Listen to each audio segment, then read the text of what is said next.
د پاکستان په وخت د ماښام 15 منټه د پاسه 7 بجې. کوربه بهروز خان. ګرانو قدرمنو اوریدونکو احترامونه او سلامونه مې ومنئ. د ډیوا په هلو ویوې خبرونه کې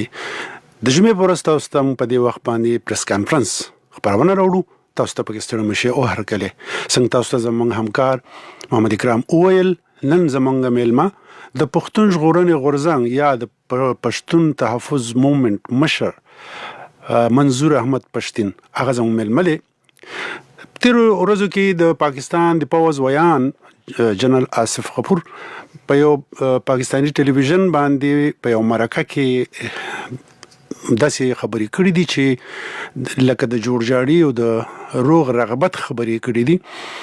نو په دغه موضوع باندې بنن خبرې ترې کوو. د دې سره به د منظور احمد پښتين دغه خبرو ته جوابونه اورو او د دې نه علاوه به د پښتون ژغورنې غورځنګ د راتلونکي لپاره تګلارې سده ډېری پښتنې په دې فیسبوک باندې چې د دې پوسټ ما چولو نو ډېری پښتنې پکې زمونږه چې کوم اوریدونکو دي او هغه هم کړی دي هم پکې شریکو او تاسو ته به هم د ټلیفون لاینونه زمونږه خلاص وي کولای شي چې پکې اوس او موږ دا کولای شو چې اوس ټلیفون هم پکې واخلو. البته دا به کوشش کوو چې کوم پښتنې شوي د هغه تکرار نشي ځکه چې د وخت هغه وکړو قدر وکړو. نو آصف غفور جنرال آصف غفور د عدم تشدد ټکی استعمال کړی دی. عدم تشدد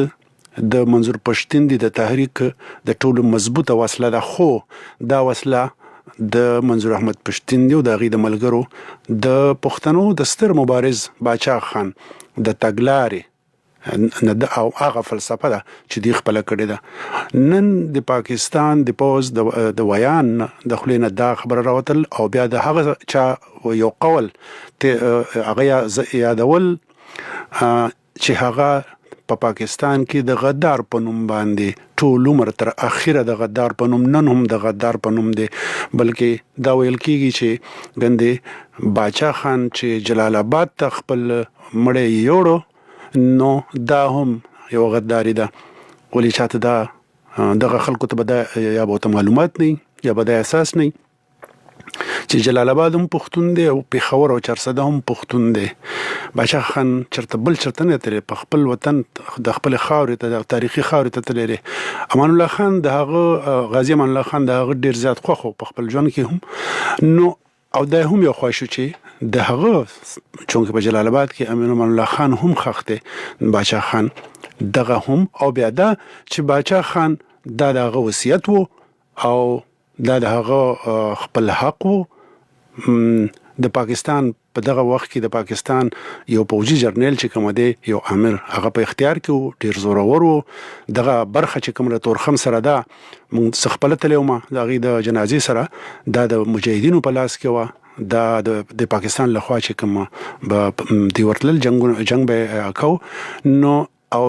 مجاهدین چې کوم هغه یو دغه وربندم کړو بیا پکې مسمیزایل راغلل ولګېدل هلته کې پکې بم خلاص شو. زمونږ په کوم ګاډي کې چې تلو موږ سره هندیان مو د هغې بس په خوا کې په لاندې هغه بس هم تباه شو خو موږ د بس نه ټول کوز شو تقریبا 2 منټه مخکې موږ کوز شو او موږ د جنازې په روانو سره د ماکو شو. خو په دغه ټیم کې د توپ سلامي کې دی د باچا خان مړی ته نو ډیر چاته د احساس نشو کندي دا د پکې یو 14 وشوه وای کې ولسو کتلس کسان مړو ډیر زیات پکې زخمیانو. خو به هر حال دغه د عدم تشدد په دی به هم پښتنې وتی کو. بیا وای چې د خلکو غوښتنې د پی ټی ایم د بیرغ د لاندې کراشي او یې سپکه غلط نشته بالکل دغه تم تیار دی خو خبرې تر را سره کینی دغه مونږ پښتنې کو خبرې خوشوم دي لیکلي لوزنامې شوې دي خو هغه تر سره شوې کنه شوې د دینه مخ کې ویلو پی ټی ایم تر اوسه پورې هغه دی پر امن دی او هیڅ تشدد نه کړي خو کدا سره کرخه د دین وروړل نو بیا د ریاست اختیار د ریاست طاقت په منګ استعمالو دی باندې خبرو کو. بدی پښتنو سیمو کې طالبان او بد طالبان ګډ طالبان او بیډ طالبان دا یو تصور دی هغه لا اوسم دغه ډلې شته نو د منظور پښتون دی غوښتنه یو خو دغه هم ده چې دغه ګډ دی او که بیډ دی دغه دواړه نمونه بلکې د پیښور چې کوم غټه جلسه کړې وه د هغې وینا تاسو ته یاد وي نو هغه ویلو چې که ګډ دی او که بیډ دی که آیسای ده او که آیمای ده چې ظلم کوي یو خلاف یو دا غوښتنه دی کړې وه چې دې پښتنو سیمو ته بیا دغه ډلې جنګي ډلې مه راولئ ځکه چې دغې خو خلک زورلی دی وجلی دی په بېعزتۍ سره یې وجلي دي سرونه یې پرې کړي دي او بیا په اخر کې د هغې چې راوځي حقیقت نو خلک په دې پوه شول چې دا ډلې خو دا جنګي ډلې خو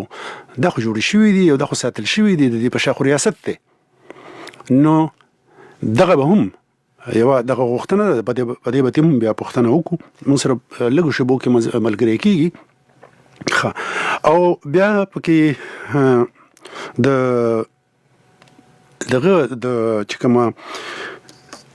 نقصانونه شوي دي تاوانونه شوي دي د هغې تر اوسه پورې هیڅ نه دي ورکړل شي آصف غفور پرون په دغه خپلو خوږو خبرو کې دغه هم ویلي چې دا خلک وزورل شول دا وزورول شول دي ډېر تکلیفونه ومندل دي ډېر زیانونه او نقصانونه ورته واوړېدل اوس وخت دی چې موږ د دې د زیانونو او نقصانونو موږ ورته د هغې زیان ورکو موږ ورته ترقي راوړو موږ ورته سکول او موږ ورته اسپتال ورکو دغه ټولې خبرې شوي دي په دې به هم ته خبرې کوو چې تر اوسه پورې څه صورتحال دی بله بیا دا چې د ماین پاکۍ د دوی غټه مطالبه د ماین پاکي نه ده شوې کله چې د پاکستان د پوځ د ویانو یا د پوځ د مشر په وینا د ترهګرو ملا ماته شوه نو په کار دا وه چې سمدستي په دې کار ګوتې پورې شوې وې چې ماین پاکي شروع شوې خو نن هم په وزیرستانونو کې د بچي الوزي په دغه ماینونو کې لوی پکې الوزي په دغه ماینونو کې څوک پکې مړه کېږي یو 14 کلن هلک چې هغه شپنکی و هغه په ماین باندې الوتې او بیا پې شپه تېره شوې وه نه څوک دا چې کوم امنیت والا هغه دي نه هغې ورتلل نه یې بل څوک په وایي چې پرېښودل نو هغه په سباله هغه زناورو خوړلی و خو به هر حال او مړ و نو دا صورتحال دی دا هم د دې په غوښتنو کې یوه غوښتنه ده دغه پوره شوې لا نه ده خو به هر حال په دغه به هم پوښتنه وکړو بیا د ورکو کسانو د بېدرکه کسانو د دې غټه غوښتنه ده او په هغې باندې د دې غوښتنه دا ده چې دا عدالت ته بوځي ځکه د دې په چې موږ څونه پوښتنې کړې دي دوی وایي ځکه موږ غواړو چې د عدالت ته لاړ شي چې دا دومره موده وساتل شول نو دا تورو او که دا سپینو دا مجرمانو او که دا معصوم خلک وو که چېرې مجرمان نو معصوم خلک ولې دومره وساتل شول که چېرې مجرمانو عدالت ته لاړ شي چې هغې ته سزا ورکړي ګرانو اورېدونکو زموږ سره زموږ میلمه چې څنګه ما تاسو ته ویل د پښتون ژغورنې غورځنګ سرخیل او مشر منظور احمد پښتین ملګری شوی دی منظور احمد پښتین ته ستړي مه شو په خیر علي وایو تاسو هم ورسره غوږ شئ منظور احمد پښتین ستړي مه شئ په خیر راغلی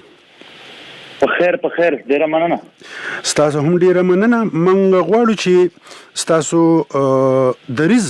زمونږ اوریدونکو ته زمونږ ګران اوریدونکو ته دا معلومه چې په فیسبوک باندې هم په دې وخت باندې زمونږ د خبرونه تاسو اوریدلی شئ څوک چې زمونږ د ریډیو اوریدونکو دي هغې ته خو نیغ په نیغه ستاسو غږ وررسیږي په فیسبوک باندې هم نیغ په نیغه دی منظور احمد پښتین لږ وخت پکې ما واخیستو تاسو ټلیفون لږ وخت واخیستو زه غواړم چې ډېر ټایم تاسو خبرې وکړئ وړاندې خبرې دې ته راځو چې د جنرال آصف غفور یو چې په هغه کې وایي په دې فلسطین کې به جګړې وي نو به چې فلسطینیانو د خونه څنګه یعنی د امن یو دغه ګڼله او دغه کړی ده د هغې وړاندیز کړی دی یا اسرائیل کړی دی داسې به ووایو چې د آصف غفور د خبرو نه ګڼئ چې د دې په صفا نیت درته خبرې کوي او که نه تاسو ګڼئ چې بس خو پیپرمیټ په خوله کې ښودی دی او خوږې خبرې کوي بسم الله الرحمن الرحیم او دغه یعنی زمونږ د چا د نیت سره هم کار نشته دی، زمونږ د چا د خبرو سره هم کار نشته دی. که څوک په ښه نیت خبرې کوي، که څوک یې په بد کوي، که څوک ښې خبرې کوي او که څوک ترخې خبرې کوي، زمونږ دپاره مهم د خپلو مطالباتو منل او حل کېدل دي. که څوک یې په ښه نیت حل کوي حل دی کي، که څوک یې په بد نیت حل کوي حل دی کي، که څوک یې په خوږو خبرو وي، که چا ترخه خبرې وي، زمونږ د دې سره زمونږ توجه د چا په رویو نه ده، زمونږ توجه د چا په خوږو په ترخو خبرو نه ده. زمونږ توجه صرف د خپلو مسایلو، د خپل ولس، د پښتون ولس، د پښتون وطن د مسایلو په حل ده. نو که هغه حل کیږي او موږ ته ترخې خبرې کیږي، موږ ته خوشحال یو. خو که هغه نه حل کیږي، بیا که ډېرې خوږې خبرې کوي هم زمونږ څه پروا نشته ده. ډېرو خلکو هم دا پوښتنې کړې دي، زما په ذهن کې هم دا پوښتنه وه چې په دې باندې وایي چې تاسو په دې باندې اعتبار کولی شئ ځکه چې تاسو سره په لیکلو کې هغه ستاسو کومې 15 غټې غوښتنې وي هغه در سره په لیکلو کې ومنلې، خو عملي طور په هغې باندې هغه څه ونه شول چې دا تاسو سره کومې ژمنې کړې وي یا تاسو څه غواړئ. نو وایي چې که چېرې دا اوس دې وایي چې خبرو ته راسره کښېنئ، نو یو خو به دا هم پکې وایو چې کوم قسمه خبرې دی غواړي، تاسو نه د دوی سره داسې په بل چینل باندې رابطې د سره کړي دي، کومې خبرې درته را رسولې دي، تاسو په خبرو کې څه بدلون راغلی دی که نه د نورو خبرو کولو هم اجازه شته ځکه چې دغه تېرې خبرې ګندې ناکامه دي؟ ګوره دا داسې وي چې موږ اول هم ورته ویلي دي چې 2 کسان چې سره مخالف وي، 2 کسان چې سره دشمن وي، د هغو په منځ کې خلک جرګه کوي. خو یو ځای شي چې دنه 2 مخالف نه بلکې ریاست او عوام وي. د ریاست او عوام په منځ کې جرګې نه کېږي، آیین وي. نو آیین پروت عدالت شته دی، کومه مسلې مطالبه مونږ کړې دي هغه ته په الیکشن نه حل کا بیخي زموږ سره د ناستي هغه څه یعنی یو جواز نشته دی. ته چې دا مسلې حل کې منتهی مسله نه ده، خو ته چې مسلې نه حل کوي بیا ناستي فرق نه کوي. نو موږ خو مسلې ورته واضح کړي دي چې زموږ دغه مسلې دي، باید دوی په هغې باندې کار وکړي او که نه وي هم دی نه د پښتنو هغه یو بل سره پېژندګلي ورځ په ورځ زیاتېږي په دې خبرو باندې. نو پښتون قام تیاري کوي، پښتون قام به خامخا په یو نه څه نه څه طریقې په ریاست د سر بیا ضرور اچوي چې زما د وطن، زما د وجود مسلې دي، دا به حل کوي. وبخئ مخکې د دې نه چې د خوږې خبرې وکړي، د یو قسمه خبره وکړه تاسو ته وایي چې تر اوسه خو په امن دي، خو که د سره کرښه یې د هغې نه واورېدل نو موږ به د ریاست طاقت استعمال کوو. یو دغه سره کرښه خو د هغې وضاحت ونه شي د سره کرښه څه ده، د هغې په جواب کې تاسو د ډېرو سرو کرښو خبرې کړي دي. غواړم به چې د ډیوي د لارې هم دغه ته جواب ووایي. ګوره سره کرښه زمونږ په ذهنونو کې چې راځي نو حد الوسع دا کېدی شي چې دوی کېدی شي سره کرښه دې ته وایي چې آیین ماتول، یعنی غیر آییني کارونه کول. نو پی ټی ایم خو د غیر آییني کارونو په مخالفت کې راوتلی دی، تر اوسه پورې هیڅ غیر آییني کار نه دی کړی، د آیین لاندې خپل غوښتنې کوي. خو موږ به دا ووایو دا فوج چې کوم دی دا غیر آییني کارونه شروع کړي دي، د خلکو وجل، نیول، اغوا کول، خلکو په کورونو، په کالجونو، په سکولونو قبضه کول، په غرونو قبضه کول، مدنیات لوټل او داسې خلکو تمایلونه شخول دي په هغې چې دوی بچیان او ماشومان او ځناور پکې الوتي. دا ټول غیر قانوني کارونه دي چې د پاکستان فوج یې کوي. نو که د قانون نه اوښتل ته سره کرښه دوی وایي نو د پاکستان فوج ډېره زیاته دا کرښه کراس کړې ده. باید دوی دا سره کرښه چې کومه کراس کړې ده، پی ټي ایم غواړي چې دا سره کرښه نه دوی بیرته خپله کرښه ته یعنی د آیین حدود ته ننوځي دننه شي. نو دا خو د پی ټي ایم کوشش کوي، خو دا ده چې دوی تر اوسه پورې د طاقت استعمال وقتاً په وقتاً د خپلې ګټې دپاره د علمي قوتونو نه د پیسو ډالرو اخیستلو دپاره تر اوسه پورې دا کار کړی دی چې دا آئین په نامه د ترهګرۍ مخالف جنگ په نامه باندې عام پښتانه وژلي دي، بیا د کور کړي دي، بیا د دوی د کورونو سامان ورکړی دی، خرڅ کړی دی، او داسې نور قسمه تشددونه په کړي دي، ډېر ذلیل کړي دي د ډالرو ګټلو لپاره. دا کار یې کړی دی. نور خو پی ټی ایم او سرا کرخه موږ نه پوهیږو چې دوی سرا کرخه څه ته وایي، چا دا تعارف نه وکړو. یو خبره آئینی لحاظ سره چې کومه ده هغه دا راځي چې فوج څوک دی چې د ریاست کرخه وشي خلکو ته. د ریاست کرخه په کار وا چې عدالت او پارلمان په دې باندې خبره کولای. فوج خو د دې ماته کسي دای په منځ کول راځي د دې کار دی. معلومیږي چې دای هم او د نور ټول محاکمه هم په دې اتفاق کړی دی چې دلته با اقتدار د فوج وو، د فوج دای او د فوج بوي. دا معلومیږي دغه. اوس یو بل خبره ده چې یو خوا تاسو ته دغه افر کوي، یعنی تاسو ته وړاندیز دي د لپاره چې خبرو تر سره کینې تاسو مطالبه چې د جایز دي. بل خو وایو چې د عمران خان حکومت سیاسي ګوندونو هم دا وایي، څېړنکاران هم دا وایي چې دوی راوستو په زور راوستو. بهرحال دا خو د چې څوک وایي د هغې نظر دی. خو د عمران خان ګوند اسلام آباد 2-3 میاشتې وتړه، په پاکستان ټلویزیون په دفتر باندې په کروڑونو نقصان هغه ته ورسو. د پارلیمان هغه حال تاسو ته معلوم دی، پولیس والا وهل ټکول هغه تاسو یعنی چې دینه مخکې بیا خادم رضوی مو کو. خادم رضوی اوس بالکل غیب دی. خادم رضوی باندې هم دا ټکونه چې دا ردوی کسته. خو بهر لدی په مقابل کې تاسو یو پر امن تحریک ته تر اوسه پورې متاسو خبره چې یو ګمله هم چرته نه ماته کړي، بلکې ته کوم ځای تاسو جلسه وکړئ دا غیغه کاغذ هم راټولوي د ځان سره وړي او چرته ډیرانه اچوي. خو تاسو ملګری نیول کیږي، هغه پاغي تشدد کیږي، هغه باندې مقدمه کیږي، هغه جیل ته لیږل کیږي، هغه یې رول کیږي، تاسو په جلسو باندې په تاسو باندې اف آی آرز کیږي. په دې حالت کې د څه غواړي تاسو باندې د دباو د لارې یعنی کنه دا بارګینینګ ته مو جوړي چې د سره سره ورکړه راکړه وکړي، یعنی لین دین وکړي. نه ګوره یو خبره کوم، دا مذاکرات نه مونږ انکار کلم ځای کړی. دوی اساسه پیغام را لږلای هم د ډایرکټ کانفرنس سره شي خلکو ته د تاثیر ورکوي چې کتر ته موږ مذاکرات ته تیار یو. لکه موږ ته پیغام را لږلای هم نه دی. دوه خبره ده، دوی چې کوم دومره زور لګوي دوی وکتل، دوی په موږ باندې مختلف قسم داغونه، مختلف قسم تهمتونه ولګول چې غدار دي، کوپار دي، هغه دي دغه دي. وایي دي چې پښتون ولس اوس په دې خبرو پوه شوی دی، نه په دې خبرو یې نشم د تر شا کولی. بیا چې کله دوی دا ولید پیغام پسې دا اف آی آرونه او دغه سیستم شروع کو، بیا یې ولید چې یاره پښتون قوم اوس دې ته هم تیار دی چې خپل وطن حالات خامخا بدلوم او کای پیار کړي. بیا خلک نه کپرشا، بیا چې ولیدل بیا دوی دا ګوت طالبانو نورو په ذریعہ سره په وانک شو، نورو راکوک شي، د پی ټی ایم په ملګرو باندې فایرینګ هم وشول، کسان زخمیان شول، شهیدان شول، ډېر کیسې وشولې. بیا هم ولیدل چې خلک بیا هم هغه زخمیان په هسپتالونو کې ویل هم چې څه وشول زموږ په تحریک باندې زموږ په مشان هغه معافي چې دوی ولیدل چې په هیڅ صورت باندې پښتون ولس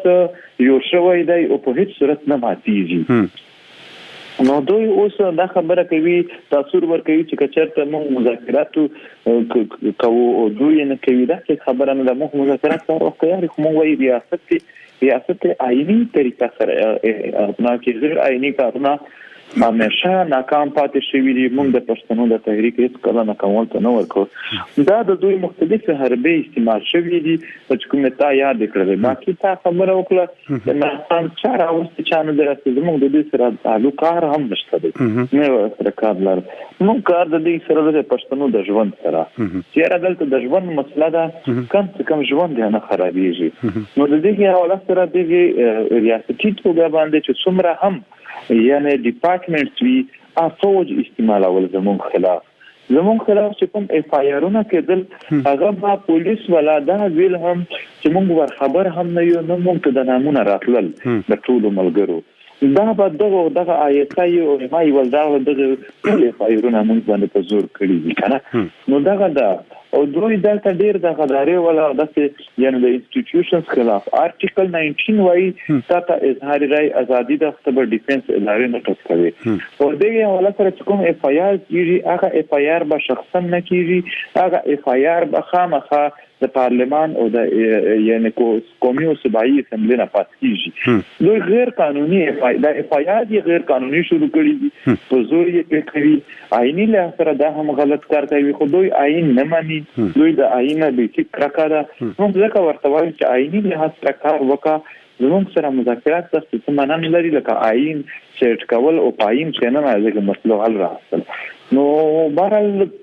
دوی خپل دغه چې تاسو ما خبره وکړه چې نه څه ورکړه درکړه چې وشي ورکړه درکړه دا ممکن نه ده راته دوی چې ذهنونه شدا دا پښتون ولستای دا پښتون کام دی د پښتون وطن دی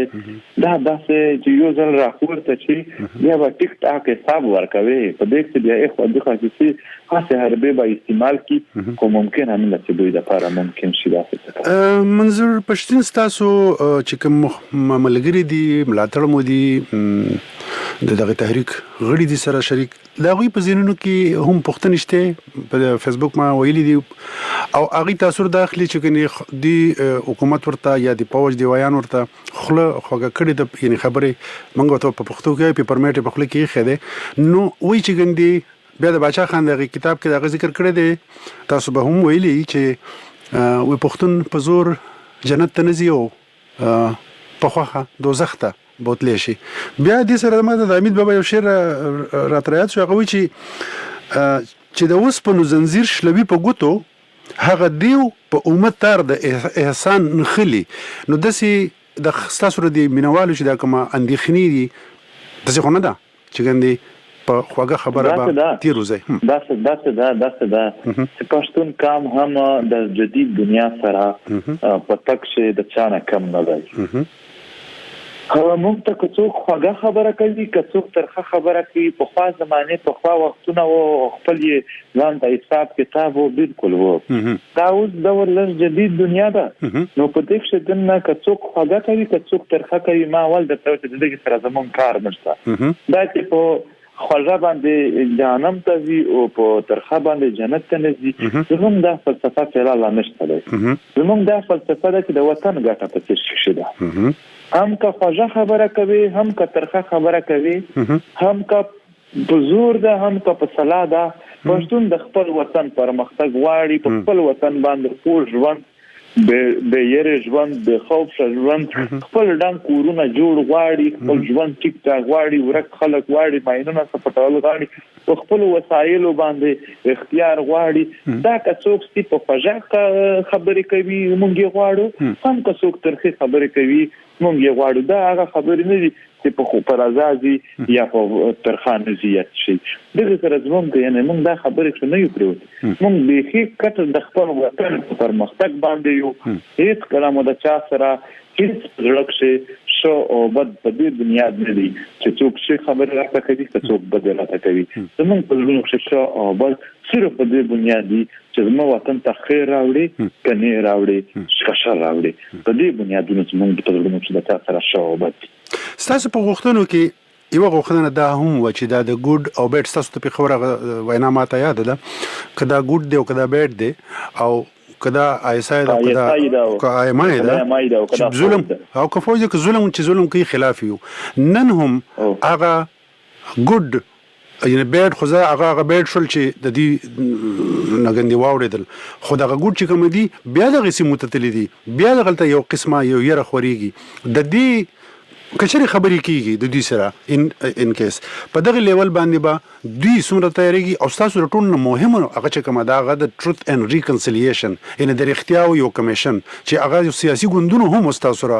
د هغه همغږي شول په دې کې د دې څومره امکان دی او کچري دی یو فریق ځان غني نو بل فریق تاسو یې د پښتون په نمائندګۍ باندې د دغه نه بغیر خو امکان نه لري خو سبا کیږي دا څه چې په دې خاوره باندې پښتون ولس چې څوک ښه ژوند کوي زموږ ورسره د چا سره هم اختلاف نشته زموږ اختلاف د ظلم سره دی د ظلم نه اخوا یعنی څوک خپل ځان ته ژوند تیرول غواړي هغه که څوک هم دی چې کوم نامونه یاد کړل چې ما د خلاف یم دا چې ظلم نه کوي موږ د یو خلاف خو چې ظلم کوي هلته موږ مخالفت کوو نو دا کتاب چې د خاوره باندې د مظلومیت سره درېدل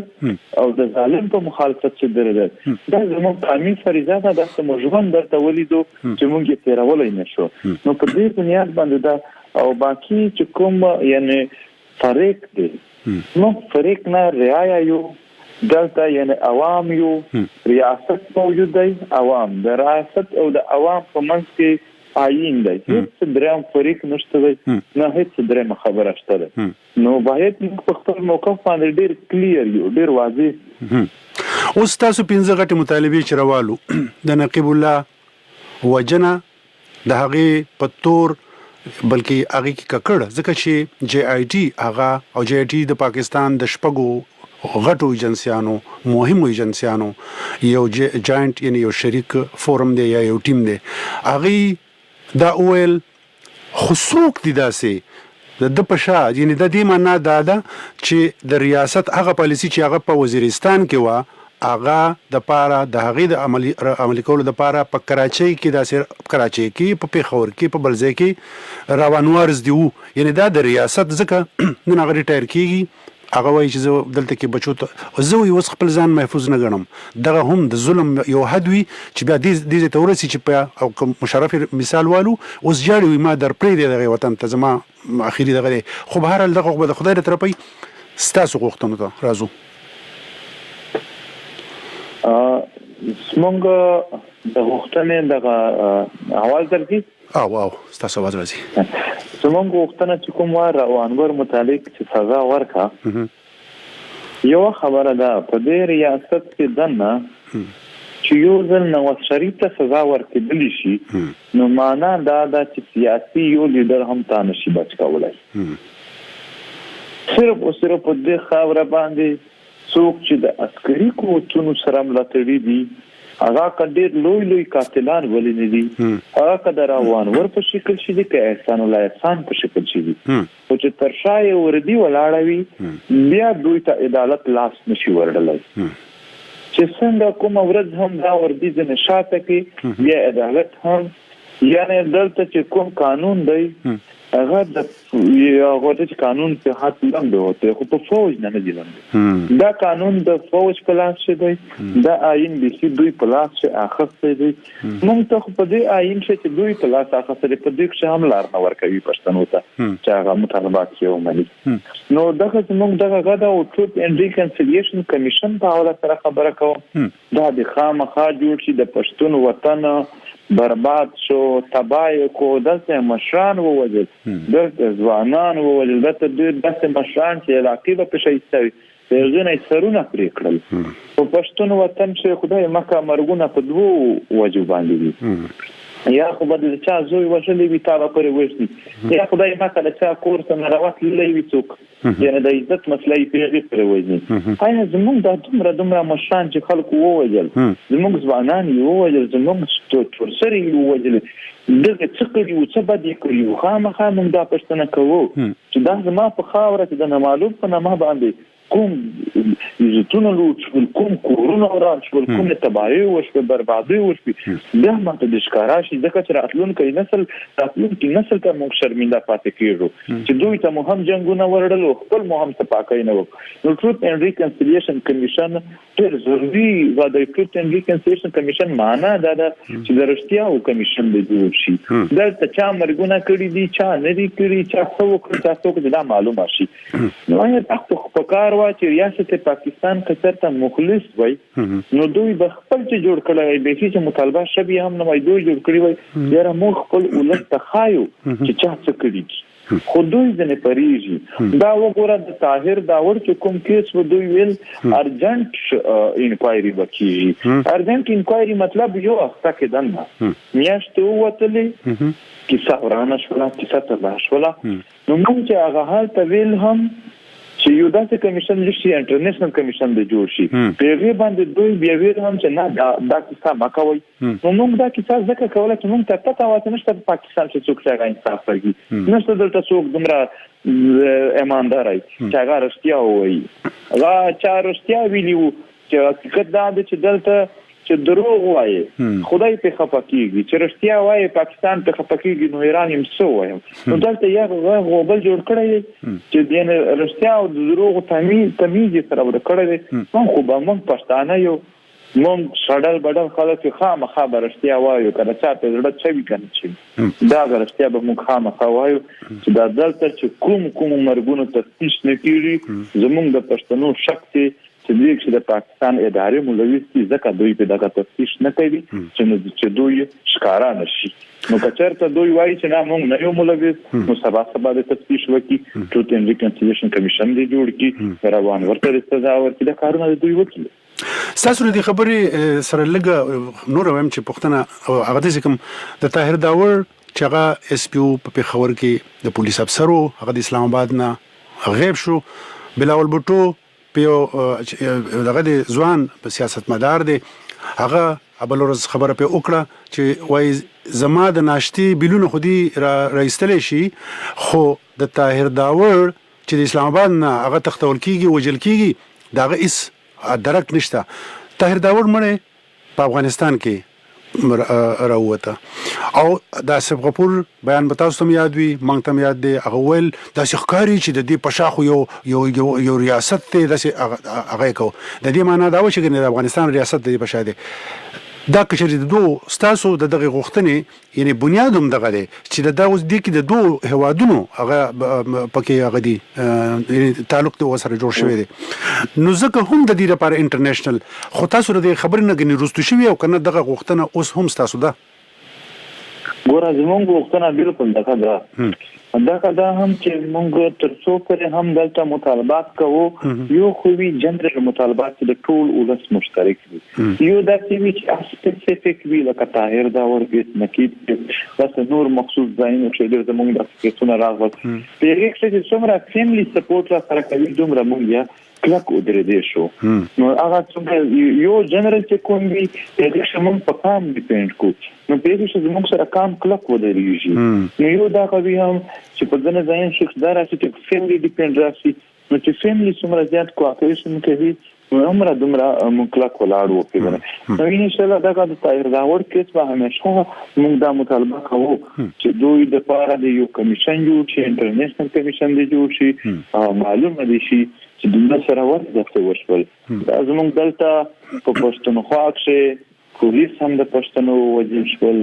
داسې د ویزي ورمخ شکل دی چې وشتله پس نور خلک دغه پښتانه خپل هم برباد کړل یو خبره بل هم ډیره عجیبه ده چې کله هم په پاکستان د جنگونو وخت راغلی دی نو د پښتنو سپایانو تعداد یې زیات کړی دی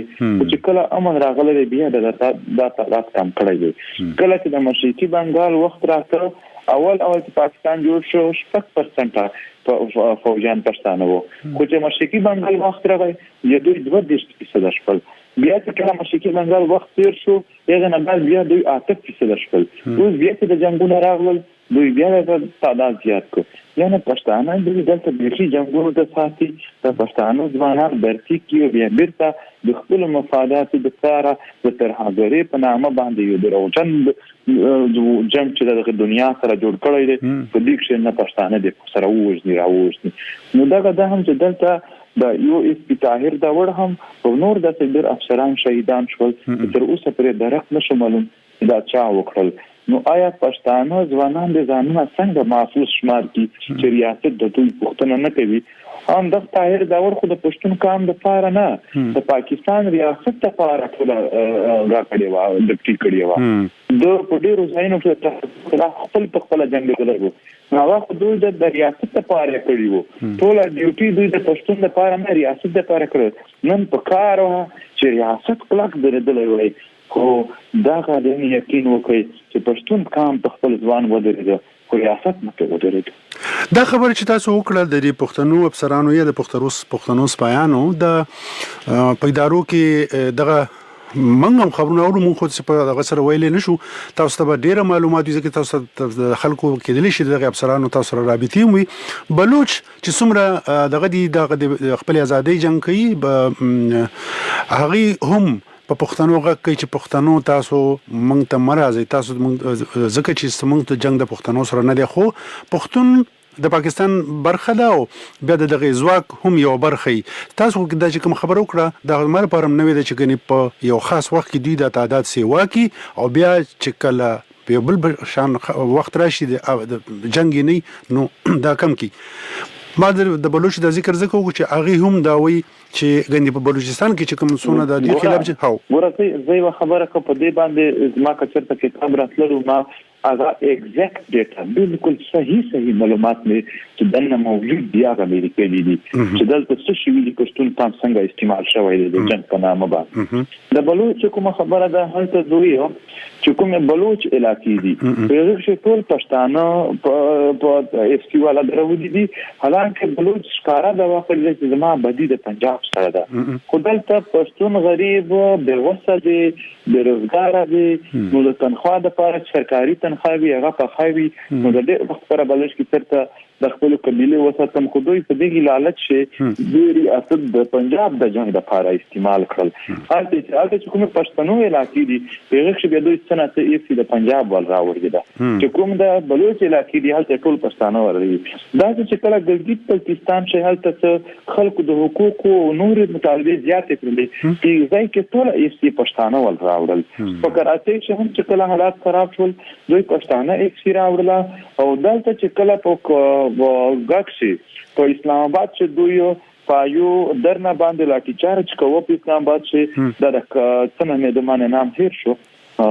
یو مولا او خادم رضوی اوسنی ولای خادم رضوی پیغي باندې چې لاټي چارج کړه هغه ته هم پښتانه راوړل نو دوی همیشه په پښتنو باندې دلته نور قومونه وایي چې بل نور قومونه د پښتنو نه بیرته نفرت څخه جوړ وي نو دا پښتنو کوم نه څنګه وایي چې پاکستان د ټولو مشترک وي نو جنگ کوي او کوي شي بیا به ټول مشترک ورزي دا څنګه چې جنگ د پښتون مخشه کړی خو په پاکستان شې 11 موټروي جوړې دي هغه به ټول په پنجاب کې جوړ کړي میټرو سرویسز په پنجاب کې جوړې دي باکس اورنج لاینز جوړې دي د دنیا ته ټول لوی شو هسپتالونه او د پاکستان ټول نشنه هسپتالونه په پنجاب کې جوړې دي ټول نشنه یونیورسيټي په پنجاب کې جوړې دي سرکاري فیکټریانه ټول په پنجاب کې جوړې دي د پښتنو د وسایل چې کوم دي مدنیات دي هغه پیوریفیکیشن هغه مزید پروسس د لپاره فیکټری هم په پنجاب کې جوړې دي خو چې جنگ وی هغه د طرفه پښتانه بچیان راولا هلته د بلوچ سره وجنګوا دلته په پښتونخوا کې خپل سره په وله هلته بوزه په کراچۍ کې وجنګوا هلته بوزه په ګلګیت بلتستان باندې ودرو دا حال دی اوس تاسو د وسایلو خبرو کړو په وسایلو باندې هم د وزیرستان او د شانتي د مومندنا او دغه سبب د بونیر نه بمې د نور سیمونه به چې کوم قانون دي یا التزام غوزیره یا کوم خو شتمنی خدای ورکړي دا پښتنو ته وای اوس دغه واک اختیار دغه پلاس کې نه دی یو ټیکس بل ټیکس دغه هم حقیقتونه دي کنه د موږ استه شي خبري اورو ګوره زه خبره درته وکم د کویلې په نامه باندې پښتانه مړ شول د زیات مليږي هر وخت په کان چې تبوي د شانګلاک څخه کلی دي هر کلی چې د یو کورونه د کویلې غربت اخستي وی غریبان نمومي روزګار نو دا یو ناشي قانونو شکار کې د کویلې قانون حالت پر اپریل آیا د ریاست 1% هم په دې باندې سوچ وکړي چې دغه مرګونه کم شي څه د طریقه کار وته اختیار کو دا یې سیملې دا ټول دا په دې چې بیا مدد نور سره کوي چې دوی مرګونه را بچي خو چې کله دلته ټیکس اخلي یو تر ټولو زیاتې پیسې دوی نه اخلي باندې نه اخلي در ادم خیر چې کوم قانون دی په لکاو روپۍ صرف دوی نه 90 د 70 د فوج یو غوډي د هغه د اخلي دوی چې دلته د کویلې قانون ټیکس نه ادا کوي بربادي دي دوی بیا د دې کویلې قانون په ټیکس په اړه چې د جاسوسي به هم راته کوي کني کاروبار د پکوم دا نورو کیسو ته مجبوروي پښتانه یې ډېر دلیل کړی دی په خپل مدنیاتو پرې دا څنګه چلو ځای دا وک نور څومره هم په دوکیک شو کویلا د نور ځای نه شي دا د دوی نور څومره مدنیاتي وکښنه دوی به وسه پاتې دي په چارمنګ شي په غرونو کې په مومند کې دا کویلا هم تاسو بدران بیا غیډیل کوي دا ټکدارانو سره عام ولس خوار پاتې دی بس غریبان د نشته د وجې زی او سره خپل بچیان عربو ته زی ولته مزدوري کوي دلته خپل وطن د دنیا صدقت او غریب ور خبر نه دی او کنه دې ورزي هم بیا نشي ورتلای ځکه چې قبضه نه پېښوي ده نو دا حال روان دی به روان دی دلته منظور پښتين تیر ورځ چې کوم اسف غفور خبرې کړې دی هغه کې دا منلې دي چې په دې جنگ کې وایي چې د افغانستان نقل د سپیل ورشو د شد داغي د ریز ده چې د ترګرې دغه دی خو په پاکستان ته راوړې ده نو وایي د 13 فاټا چې هغه فدرال اډمنسټر ټرابل ایریاز یا قبایلی سیمې او پښتونخوا او په خصوصي توګه فاټا 13 فاټا چې دا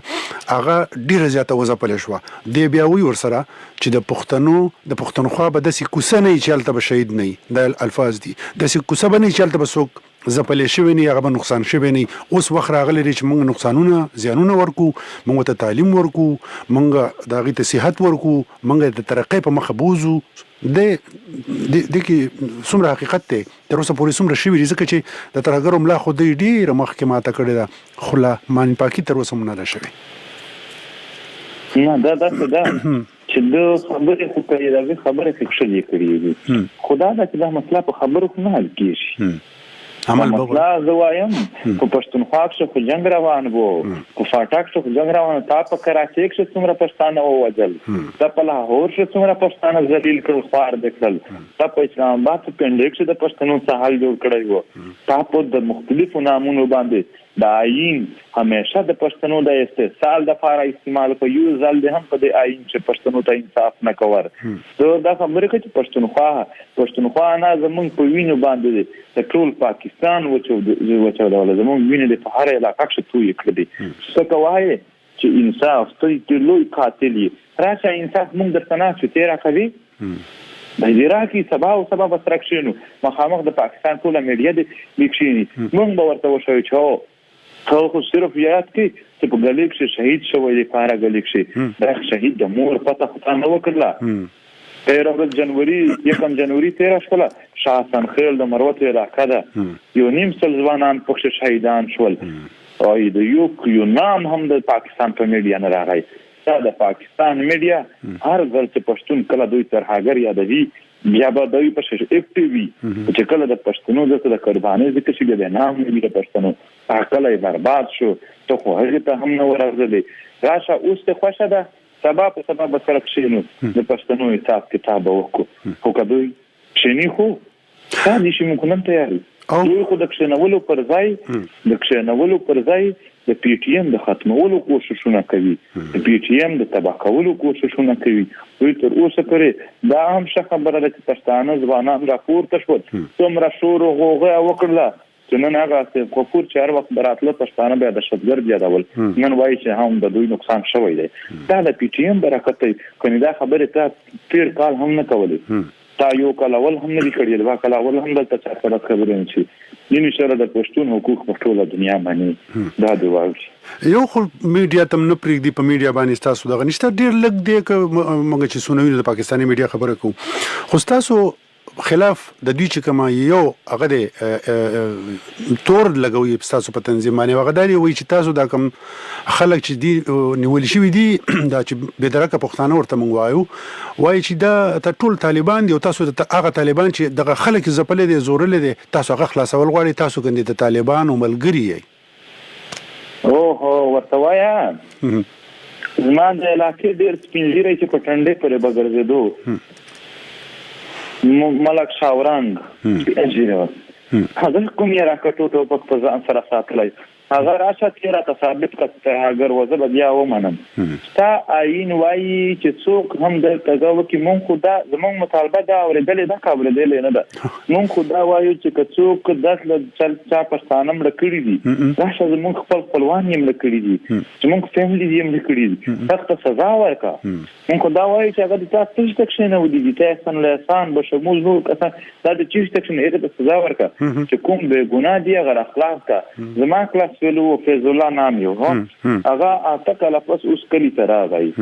اوس هغه ویل چې ما سوالونه ورته وکړ چې ما ته خپل ګناه وښیي چې زموږ د اته کله په دې ساتل چې هغه راته وویل چې دا هم غنیمت وشماره چې اوس خلاصېږي ګناه منا پکې نشته دی نو دا وی هم چې دوی د ثابت کړي چې زموږ کوم عام کسان دوی وړي دي هغه به ګناهګار دي چې کومه سزا د خوښوي هغه د ورکړي موږ دا وایو چې ګناهګار ته د سزا ورکړي چې څومره کلکه سزا او کومه د خوښوي هغه سزا د ورکړي زموږ مطالبه خدا ده په دې کې دنه د ترهګرو سزا راځي ځکه پاکستان فوج په شاته شتي یا سمات د دوی خپلوانو ته سزا پکې ملوي شي دې چې دنه د ګناه خلکو خلاصول راځي ځکه دوی په شاته شتي د بګیم په چا کوم چې دا راغلي کی دغه ته عدالت کې بیا خو زه پښتانه عام چې مقابله چې مې مړ کو هغه مې وکړ دغه مې وکړ دنیا ته به دا گیم څنګه جوړاو نو دوی خو دغه کار په شي کوي تاسو غنئ یو بل پښتنه بر اعتبار اعظم هغه ډیر زیات تاسو مینوال چې سونه دي ملګری ملاتړ چې سونه دي هغه لګ پریشان شوي دي چې دا سره روان دي وای چې پی ټی ایم یو سیاسي جماعت جوړیږي نو سیاسي خو پی ټی ایم زکه دی چې د پی ټی ایم غوښتنې ټولې د پښتنو د ژوند سره تړلې د پښتنو دغه سیاست سره تړلې دغه سیاست ورته د پاکستان د غلطه پالیسي یا د پاکستان هغه پالیسي چې هغه نن د پښتنو خلاف استعمال شو دا غي د لاسه نو ګندي سیاسي ګوند او یا بل ګوند ته جوړول ته ضرورت شته پارلماني خبره کوم ګوره زه یو خبره کوم پښتانه چې وایي سیاسي مطلب د پارلمان سیاست شماري او پی ټی ایم قومي تحریک دی په دې کې دنه د مختلف سوچ لرونکي فکر لرونکي نظریه لرونکي ګوند لرونکي پیشه لرونکي خلک موجود دي او دا په دې څو مطالبات سره یو شوي دي د نور د څه خواهش نشته قومي تحریک په چرته خپل یعنی الیکشن ته دي بیا د قومي تحریک نشو پاتې دا خو یو سیاسي پارټي شو او پی ټی ایم یو قومي ګوند دی دا سیاسي قومي تحریک دی دا سیاسي ګوند نه دی نو په دې باندې زموږ بالکل ذهنونه کلیر دي هیڅ کله هم موږ دا نه وایو چې دا تفریق ورکشي دا به قومي تحریک وي او د پریشر ګروپ په تور باندې با ریاست خپل مسلې معنی زمونږ دا نه وایو چې پارلمان بد شی دی زمونږ دا کله نه دي هم موږ دا وایو چې زمونږ چې کوم اعتماد دی زمونږ چې کوم باور او اعتبار دی عام په خپل ولس دی خپل ولس نه علاوه زمونږ په چا اعتماد نشته دا زمونږ ولس چې کوم دی دا په خپل زور خپل طاقت په خپل اتحاد باندې یو پریشر جوړولای شي چې دغه وجه به د دوی مسلې حل کیږي نو زموږ دا یقین دی تاسو ملګری چې کوم دی غوي چې د تنظیم کار په ټپه ولاړ دی تاسو خو ما خلک تروریست په ډیر اسماعیل خان کې یو تنظیم سازي وکړه خو بیا هم تاسو زه اوس هم ستانټلوي ته د یو تنظیم چې نه راپورته شوی نو مطلب دا دی چې تاسو مینوالو تاسو اوریدونکو ته دغه پیغام ورسېدو چې تنظیم کار د دې چې څنګه ویل ته په ټپه ولاړ نه دی بلکې د یو شو سم د تنظیم دغه نه موږ د ټایم رسېلې زه مننه کوم اوس خو پکې بیا انتخابونه را روان دي وړاندې ځل باندې به دغه چې په خانه قبایلی سیمې دي ته پښتونخوا اسمبلی کې هم سیټونه ورکړل شي او دغه عمل دغه هم یو د څنګه ګوري چې د مرجر د پاره څومره د زمکدو د پاره الیزل وشوي اوس دا غندګنۍ چې د پښتون د یووالي د پاره به هم یو خامل وي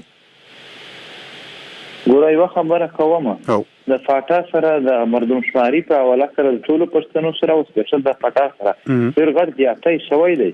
باید پښتانه یو ځل ټول کام دا یو د فاټا مسله نه ده د کام او د وطن مسله ده دا به ټول یو سره شول په دې باندې هم سوچ وکړي دا الیکشن په حواله سره به دا وایم چې پی ټی ایم به تاسو څوک نشي چې پلان کوي تا ووټ ورکړي یا ما ورکړه پی ټی ایم په دې کې کار نه لري دا چې څوک خوش وي د پښتون اولاد د تیرې فاټا ولس چې څوک هم خوش وي بس دا د دوی مرزي د دوی مرزي چې موږ ورته هیڅ دا نه وایي چې چاته ووټ ورکوي یا چاته ما ورکوي په دې به زموږ هیڅ اعتراض نه وي د چا نه به چاته د چا هیلپ کوو نه به د چا مخالفت کوو باید د پښتنو د یووالي چې کوم دی هم دا موږ غواړو چې د پښتنو د یو لوی صوبه دلته جوړه شي نو دا خو ښه خبره ده چې ټول پښتانه دلته یو فورم ولري په یو ځای وي او دوی نظریاتي فکري لحاظ سره هم د کام په حیثیت د کام دلته که ملا دی هم خو د دې وطن ملا دی، دلته که ډاکټر دی هم خو د دې وطن ډاکټر ملا دی او ډاکټر دی، دلته که ټیچر دی، دلته که کوم قسم پیشه لرونکی سړی دی دی خو د دې وطن. باید موږ دا وطن مشترک جوړ کړو او سره یو اوخه اوازم زما غږ تاسو درځي ښه او تاسو وګورئ. یو دا د یو پښتنه دا واخم لګ دی بهر په جرمني کې اوس د کولون ښار کې یو غونډه جوړیږي او تاسو ښکاري چې ډېر پښتانه او افغانان تر روان دي د دوی سره هم پر رابطه کې او د دوی چې دي د پی جی ایم بالکل تاسو چې خپل کم د تنظیم لار ده په غیر روان دي او بالکل خلی روان دي او خدای دې وکړي چې د دوی سبا شایسته لاریون وشي او ان شاء الله پر راتلونکي ورځو کې به په زموږ دلته د روانور په مخالفت شي او د نقیب یو کال پس برسي به هم پټانګ چې دلته پټانګ سلاک شي د جلسې په شکل شي پی ټی ایم وانځي چې د پښتنو نور مسایل به هم په شی ډیسکس کیږي او دا خبره د پی نقیب برسي به هم شي او د روانور ته سزا ورکول به کلک مخالفت هم کی چې سزا ورکول به کلک هم کیږي مطالبه کیږي چې هغه ته سزا ورکړي او دا به ان شاء الله په راتلونکي څو ورځو کې شي دلته او هغه تاسو د پی ټی ایم دلته هم حاضر دي په نورو ملکونو کې به وي او خامخا به د تحریک ځوانان او مشران او زنانه ټول د شریک د خپل مطالبه لا هم د پتیزي سره عمل شروع کړي چې دوی د مطالبه ومني. تاسو د نقیب د تلین چې کومه دغه د اوس د کلیزه راځي تاسو به دغه منځي په دغه باندې جلسه تاسو خې دا غونډه دغه خو دغه برسي شو یا د کالی پوره شو خو تاسو ملګری وایي چې جلسې نشته نو د جلسو پروګرامونه مشته پراتونکي کی او زر کوم دي نن اعلان کوم او اعلان کوم ان شاء الله د 13 جنوري ته به هم دلته جلسه وي ویګنه پاس بعد پی ټی ایم یو متاسیس هم یو کال پوره کېدل نو پاس د پی ټی ایم هم یو پروګرام چې د یو کال شمون څو وکړ سم نو وکړ څو وشول زموږ ملګری څوک زخمیان شو څوک شهیدان شول او څوک اوس دغه خپل مرګ باندې مړ شول دا د ټولو په مشترک یو یاد وي د یو کال د موږ پښتانه تحریک کوم یادونه سره مشترک دي او ان شاء الله د دې په تاسو هم یاد او چې ډېر انټرویو د आवाज دوی هم راځي شریک کړی وای نه نو دا ټول یادونه لکه چې موږ تیر کال شي څه تلو ان شاء الله دغه لپاره به هم پښتنو په یو لوی شار شوا ډېر لوی کاري پروګرام شي. ډېر مننه کوم خوشاله اوسئ خجوند ولري او موږ خو دا دیوا د پښتنو د پاره د تاسو غږ دی منګ صرف تاسو غږ د تاسو اوریدونکو ته منوالو ته تاسو مخالفینو ته رسو نو ډیر مننه کوم چې تاسو پکې ټول ته سلام تاسو ته هم سلام اوریدونکو ته هم سلام خپل ته هم سلام مخالفینو ته هم سلام ډیر مننه خو وخت ولري خوښ په ولري ډیر مننه خدای پامان ګران اوریدونکو تاسو د پښتون ژغورنې غورځنګ مشر منظور پښتين واوریدو ممکنه چې کوم پښتنې زین تراتلې شوي یا چې رات پکې دغه کړو ذکر کړو نو کوشش مو وکړو چې هغه پښتنې ته وکړو او تاسو